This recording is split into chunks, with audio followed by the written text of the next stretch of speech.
In KwaZulu-Natal last week, ANC Secretary-General Fikile Mbalula addressed the Pietermaritzburg community as part of the party's 2019 Regional Manifesto review.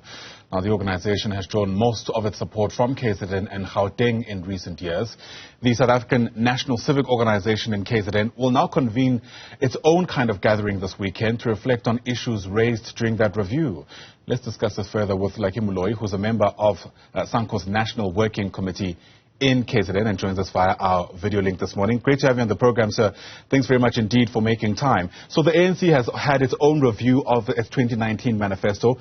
Help us place the objective of your gathering this weekend. Good morning to you and good morning to all South Africans.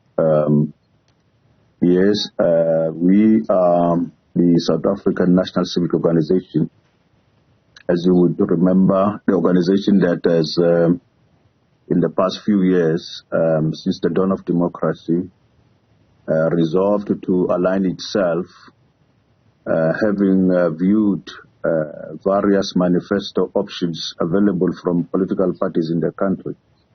And given their background, historical background, on their formations and foundations, the South African Civic Organization therefore continues to align itself with the ANC Manifesto of the People.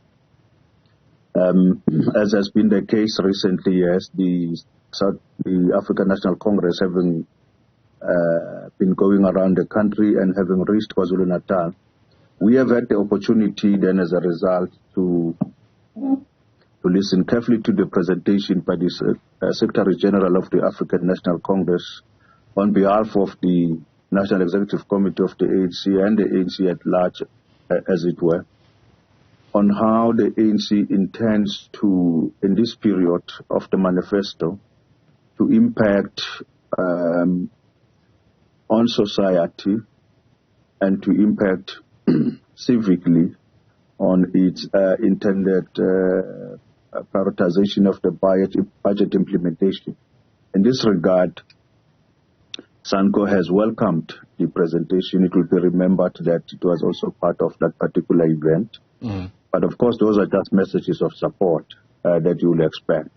It does not, at that point in time, reflect our analysis on the presentation, on the key presentations presented. We have had an interaction on the same and have indeed agreed on the following. That firstly, it must be accepted that the social impact on the ANC's budget to date has been good, particularly on the social relief programs. And if it was possible, SANCO agrees that that would have been one area where improvement will continue to exist, so that in the period of 2004, where the expression Age of Hope was raised, that hope continues to hold our people's esteem as they continue to make attempts to improve their own lives. Sorry if I can come in there. Sorry for interrupting you as you go through that list. I mean, just on that issue alone, in the past few weeks, we've seen a number of social grant recipients queuing for days because they haven't been able to receive their funds. And, you know, there's been a kind of blame game continuing between whether or not the ANC-led government is to blame or systems failed them, whatever it may be. But the kind of hope that you speak about was very elusive for many people in KwaZulu-Natal who couldn't access their funds for quite some time. So if you give them a favorable review of that, what are you basing it on? Including this particular interview we are having now, it may have many glitches during its ongoing presentation. So similarly, in the case of those social relief programs, there have been technological glitches, not necessarily the absence of money, as it were. But I suppose the question then is how much time can beneficiaries give to the state to finally get this right? Because even if it was a technical glitch, it certainly wasn't the first of its kind. We've been here before, many might say. There will be more also to come, irrespective of which government is in place. Technical glitches on institutions exist from time to time. Recently, we have learned that intelligently even our Reserve Bank has been, in one way or the other, intended to be hacked. So those are things that occur in the system. But be it as it may, the policy remains in place. The policy intent and practice remains to be in place, and that continues. And for us, as the South African National Civic Organization, we believe that particular program is indeed and must indeed continue into the future. But that's one area. The other area is that we believe that there must be more access to the land economy for the people, despite the fact that we continue to talk about the issue of land transfer, wherever land transfer must take place. But people must be able to establish their own self-driven economy that is sustainable to the families, that has a history of success for those families, and so that the freedom we have gained, the freedom we continue to experience, is the freedom that also suggests that we are able to think entrepreneurially and allowed the space and given the resources, the access to resources of land in particular, so that continues unabated for all and sundry that are capable of doing so. Right. How confident are you? The area in our view, therefore. Yeah, apologies for interrupting you there again, like I'm just looking at the time. How confident are you that the ANC, though, will be able, post these reflections, to make the kind of turnaround that they have admitted they need to make, especially in the context of the remarks made by the former president of the ANC, Thabo Mbeki, who spoke at the memorial service of struggle stalwart Aziz Bahad, who lamented the governing party's ability to renew itself despite the claims that it's making over the past couple of years to that effect.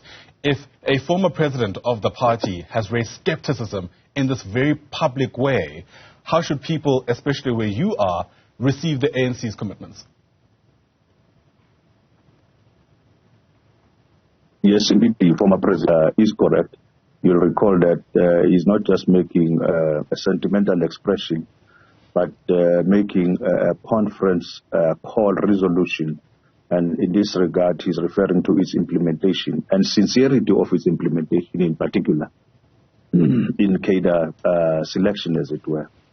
I will not then labor that particular point because he has made it very clear as to what he implies for its implementation. But the renewal process, whether related to leadership or a renewal process relating to life itself in general, and in this case, state improvement on the massification of the intended meaning of the charter of the people, is going to be a continuous process for many years and for many years to come.